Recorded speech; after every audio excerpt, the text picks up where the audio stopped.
கடலூர் மக்களவை தொகுதி காங்கிரஸ் வேட்பாளர் விஷ்ணு பிரசாதை ஆதரித்து குறிஞ்சிப்பாடி பகுதியில் திறந்த வாகனத்தில் பிரச்சாரம் செய்த அமைச்சர் MRK பன்னீர்செல்வம், சீசனுக்கு சீசன் மாறும் கட்சிகளை நம்பி வாக்களித்து மக்கள் ஏமாற வேண்டாம் என்றும், கொடுத்த வாக்குறுதியில் இருந்து திமுக ஒருபோதும் மாறாது என்றார். நாங்கள் எப்பொழுதும் வாக்காளர்களுக்குரிய மரியாதை வாக்காளர் கொடுக்க நன்றியை நாங்கள் மறக்க மாட்டோம். திண்டுக்கல் மக்களவை தொகுதி பாமக வேட்பாளர் திலகபாமா செங்குறிச்சி பகுதியில் புலி தட்டும் இடத்திற்கு சென்று புலி தட்டி அங்குள்ள பணியாளர்களிடம் வாக்கு சேகரித்தார்.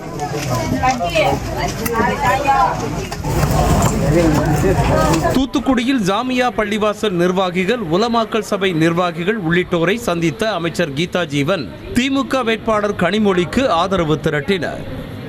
பொள்ளாச்சி தொகுதி பாஜக வேட்பாளர் வசந்தராஜனை ஆதரித்து திருப்பூர் மாவட்டம் வாழவாடி பகுதியில் வாக்கு சேகரிப்பில் ஈடுபட்ட பாஜக MLA வானதி ஸ்ரீனிவாசன் குழாயடியில் பெண்கள் போடும் சண்டையை தடுத்து வீடுதோறும் குடிநீர் இணைப்பு வழங்கியவர் பிரதமர் மோடி என கூறி வாக்கு சேகரித்தார். எல்லாத்து வீட்டுக்கும் பைப்பு கொடுத்தாங்களா, கனெக்ஷனு கொடுத்தாங்களா? அதுவும் மோடி ஐயா தான் கொடுத்தாங்க. எங்க பொம்பளைங்கெல்லாம் 2 கிலோமீட்டர் குடிக்கிற தண்ணி எடுக்க போறாங்க.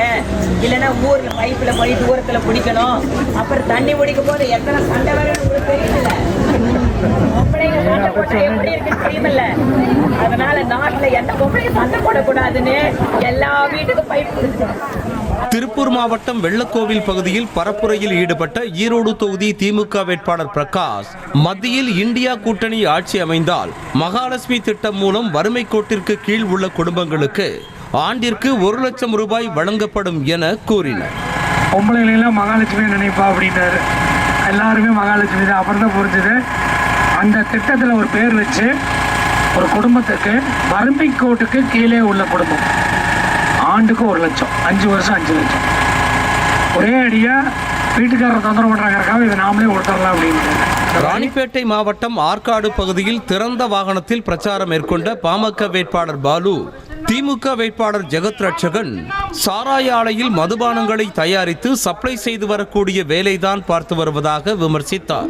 என்னை எதிர்த்து போட்டியிடக்கூடிய வேட்பாளர் திமுகவினுடைய வேட்பாளர் ஜெகத் ரட்சகன் என்பவர் சாராய ஆலை அதிபராக இருந்து மதுபானங்களை தயாரித்து டாஸ்மாக் நிறுவனத்திற்கு சப்ளை செய்யக்கூடிய வேலைகளை செய்து வருகிறார்.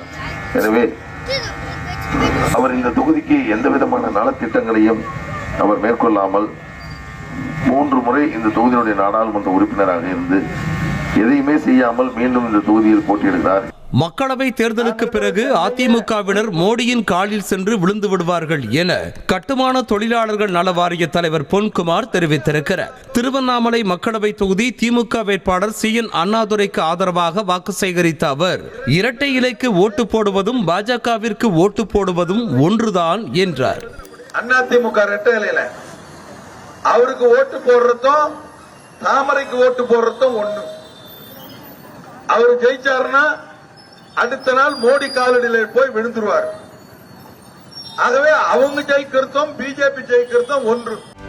செய்திகளை உடனுக்குடனும் துல்லியமாகவும் தெரிந்து கொள்ள சப்ஸ்கிரைப் பண்ணுங்க.